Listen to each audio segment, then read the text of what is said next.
All right, we're starting right away here. This whole thing is called completing the square. I'll write that down. Ah, wow, somebody at least. Oh, well, she had me last year though. Right, so you did a lot of this last year with me, right? Good. See, that's what I want to hear. She gets an A for the day. See, you should learn from Aubrey. Yeah, I asked them. I come in when you weren't in here. I was like, "All right, everybody ready to learn something new today?" Everybody's just like sitting there all dead. You know, have anybody heard of completing the square? Nah, never heard of it. I don't know. So at least somebody knows. All right, what we're gonna do? We're gonna lead up to it. I'm not gonna show you how to do it right away. I'm going to do some things to lead you up to hopefully understanding what we're going to do. I'll tell you what. Let's do this. Let me find a good example.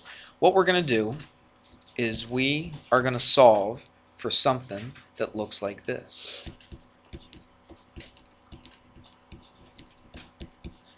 We'll just hold on to this. We're not going to work on it right now, but that's our eventual goal. All right, is to take something that looks like this and actually solve for x.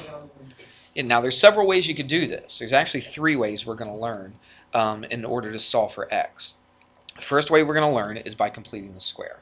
Now there's other ways. There's just by factoring, but sometimes they don't factor. All right.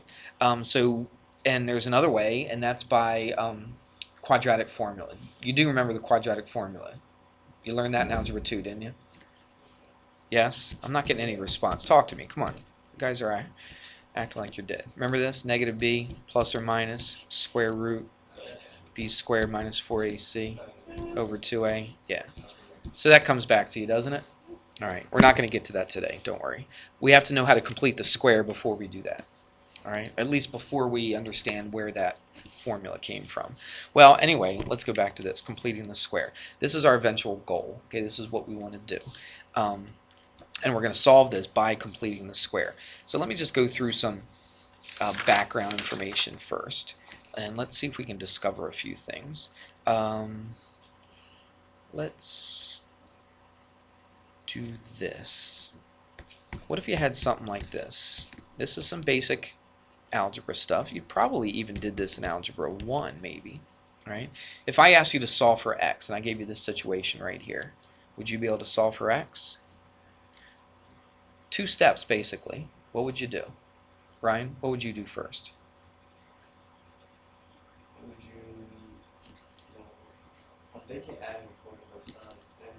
Yeah, it's a possibility, but look, all this is inside of a parentheses, right? Yeah, so you got to get rid of this thing first because everything's being squared, right? Now we don't square it to get rid of it. What do we do to get rid of a square? Daniel? How do we get rid of it? Yeah, we take the square root of both sides, all right? So you take the square root of both sides. I could put a big old square root right here if you wanted to, but I'm not going to. I just realized that it's going to go away, but you're going to also have to do what? Take a square root of the other side. Now watch. If I said the square root of 9, and I ask you, what is the square root of 9? What would you tell me? You'd say 3, wouldn't you? Is that the only thing it's equal to? Is there any other answers to this? Or is that just it? Square root of 9 is 3. What are you doing when you're taking the square root? You're asking yourself, what number times itself is equal to 9? Well, 3 times 3, right? 3 times itself, 3, is 9. Would you agree? So that's true. Is there something else? Times itself that's equal to 9. What is it, Mark? Tell me. Well, it's got to be by itself. It has to be by itself. So they have to be the same exact numbers. So 1 and 9 aren't the same exact numbers. They do equal 9. How about negative 3, right? Negative 3 times itself, negative 3 times negative 3 is also what? Positive 9, okay? So what's the square root of 9 then? It's not just positive 3, it's also what? It's also negative 3. Now instead of writing it like this, with 2 separate 3 and then a negative 3, we write it like this. We put plus or minus and then a 3. Put a plus on the top, a minus on the bottom, plus or minus 3. That means it could be positive 3 or negative 3. You with me? Okay. So over here, so the square root of 9 is plus or minus 3. What about the square root of 5? I could put a plus or minus in front of it. Tell you what, it's a little bit cramped right here. Let's give myself a little bit more room. Let's get rid of that little thing. Alright, so watch. I'm going to put a plus or minus square root of 5. Do you understand? Because if I take the square root, it's either positive square root of 5 or it's negative square root of 5. And why is it plus or minus? Because of this reasoning right here. Does it make sense? Alright, so when you see a plus or minus, that's why we made it plus or minus. Alright, so we're almost there. Let's clean it up a little bit. X minus 4 equals plus or minus square root of 5. One more step. Ryan, you said it earlier. Yeah, just add 4 to both sides. Okay, so if I add a 4 to both sides, it's going to look like this. Now, normally they would do this. It really doesn't matter what order you put it in, but normally they would put the 4 first. So it's 4 plus or minus square root of 5. That just looks a little bit nicer, and that's just kind of more of a uniformity thing, right? So that we write it kind of the same way. You don't combine the 4 with the 5? No, you can't. You can't. That's not a 5. That's square root. It's a square root of 5. Put it in a calculator. Put a square root of 5 in a calculator and see what you get. You don't get 5, do you? Okay, it's like 2 point something. It'd be 2.1 or something like that. Okay, so you got to realize this is not just a 5. It's under a square root. That square root makes it a completely different number than just the number 5. Make sense? Because it's saying what number times itself is equal to 5. And it's like 2 point. I don't have it in front of me. I'm sure it's 2.1 something. Okay, something small, because square root of 4 is 2, right? 5 is just a little bit bigger than 4, so it's probably like a low 2 point something. All right, so there you go, and that's how you would write your answer. You would write your answer just like this. This is going to be one step. This is not completing the square.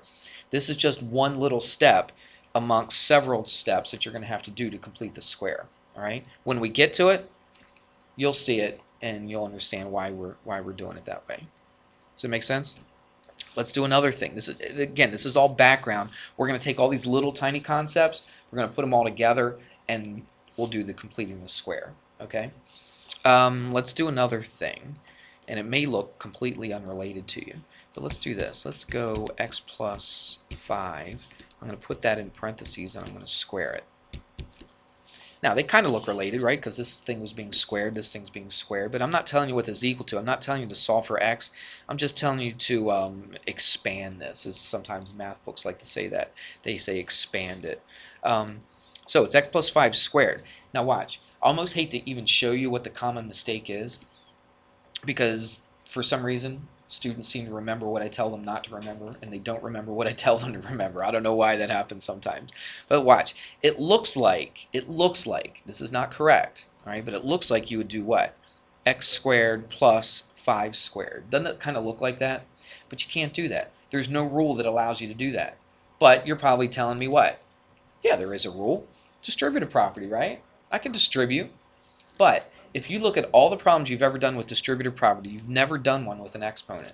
What was distributive property always? Number in front of it. Yeah, that's right. If that number was doing what? It's not just in front of it. What's it doing? It's multiplying, right? It's multiplying. So the only time you use distributive property is if that number is being multiplied by that parentheses. This is not multiplied by 2, is it? It's squared. There is no distributive property with exponents. You hear me? You cannot distribute an exponent right here. So don't think that you can do it. You can't. What do you do when you square something? That's right. You multiply it by what? Itself. So it's x plus 5 times x plus 5.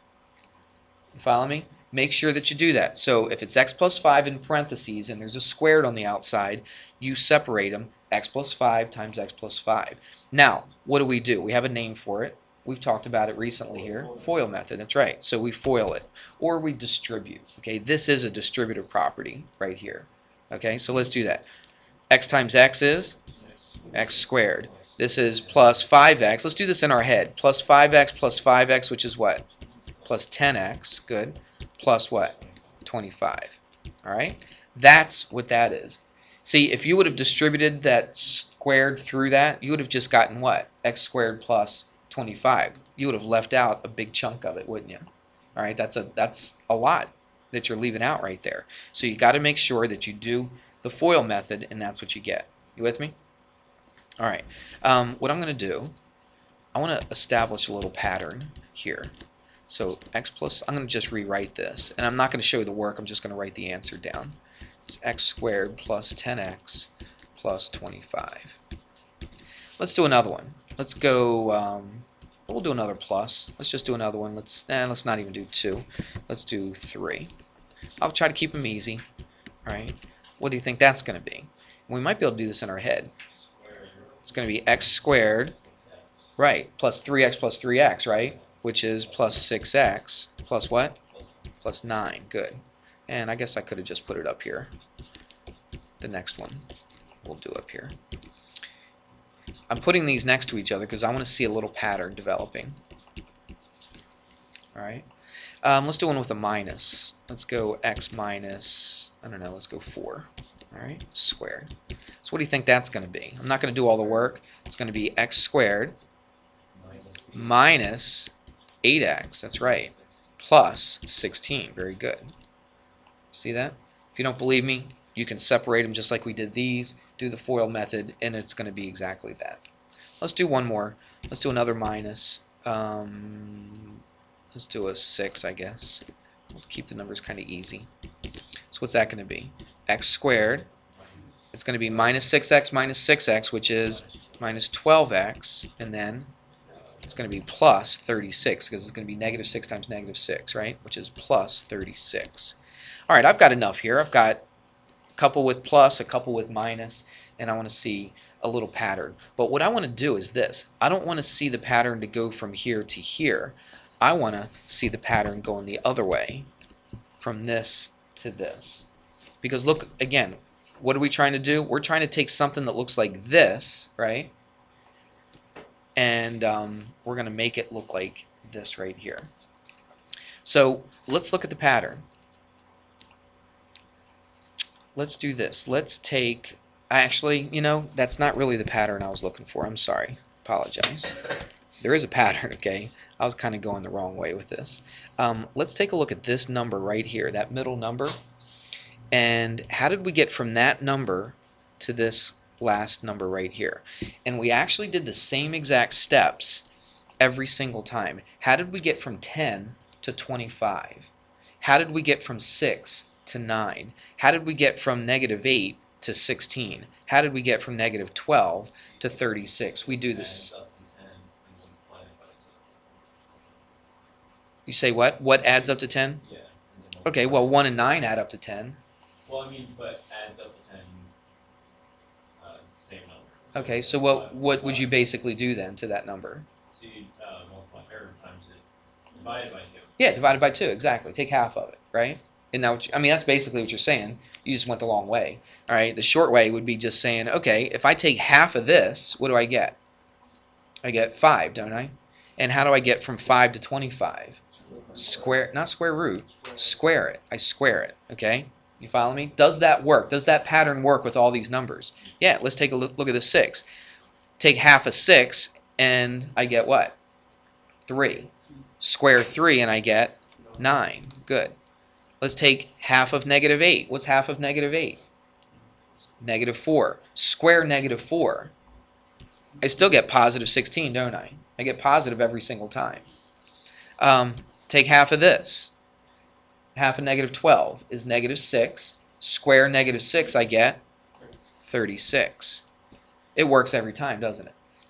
I didn't just pick the numbers that only work. Okay, I mean that works with any of these things. Any time I take an x plus a number and then put it in parentheses and square it, that pattern will develop. You with me? Okay, that's a pattern that we have to understand. So what if we did this? What if I said, now you know what that is because I'm erasing it right here, but what if I did this? What if I would put a blank there and I said, all right, here's what it is, x squared plus 10x. What would fill in that blank in order to make this into a thing that we call a perfect square? What would you do? Well, you take half of it, 5, square it, and you would get 25. You see it? Right? So that's the kind of thing that we're doing. That's why it's called completing the square. Next video, we'll do one from scratch.